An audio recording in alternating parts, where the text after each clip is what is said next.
So much of life comes to us at high speed. So many things that we even think that we can prepare for or plan for, like an election, suddenly comes and knocks us one way or another. We're not always sure about how we will deal with the situation that we know is coming and that could be life-changing, but we need to know what we can put our confidence and our trust in, regardless of how things change around the situations in our lives. Please join me for the next few moments here on CITAM Church Online as we talk about security and what we should be secure in.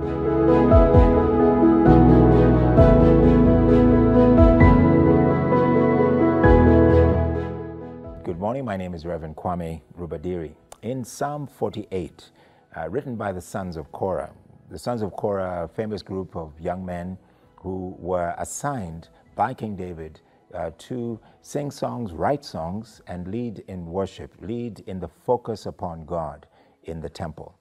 And many times their songs had to do with the protection of God, the favor of God upon Israel and upon Jerusalem in particular. In fact, one of their psalms, Psalm 46, was written as a rallying cry whenever the city of Jerusalem experienced a siege or an attack from the enemy.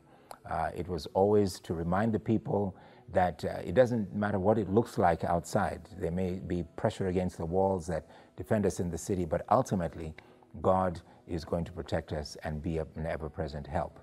Now in Psalm 48, that same theme, the similar theme of our confidence and security in God reemerges. And reading from verse 8, this is what the sons of Korah say.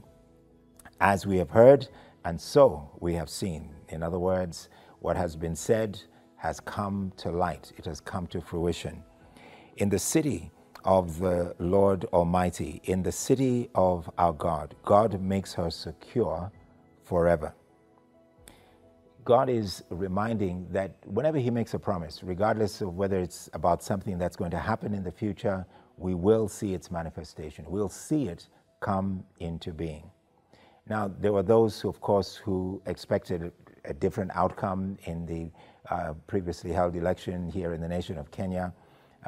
Things didn't happen in the way that was expected, and matters had to go to the Supreme Court. And just last week, the Supreme Court made a ruling that secured the victory for who will become our president tomorrow, President William Ruto, president-elect as of today, and his party, his coalition.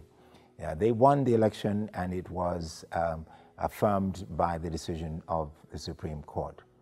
Now, for those who were not on the winning side, you tend to feel like all the things you would put your confidence in, perhaps your strategy in the campaign, perhaps something you thought through would work well, the monies that you had raised. And then when the election didn't go in your favor, perhaps you put confidence in a petition going to the Supreme Court. You put confidence in the lawyers who would argue that petition. You put confidence in public opinion trying to sway matters. The only thing we can absolutely be sure about is that by God's grace, we'll wake up tomorrow, we'll have a brand new day for us to experience, but it's only God who we can be absolutely certain is going to lead and influence our lives.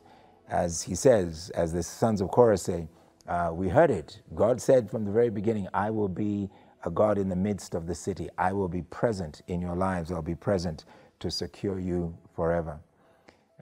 Many of these changes in life move to remind us that as confident as we are in the institutions that have been constructed around us to govern us and to lead us, as confident as we may be in an individual and in their integrity and their abilities, as confident as we may be even in our own selves, at the end of the day, our security should always be in God. Because whatever changes out there, we know that he never changes. And that's the most important security that you and I should always have. God bless you.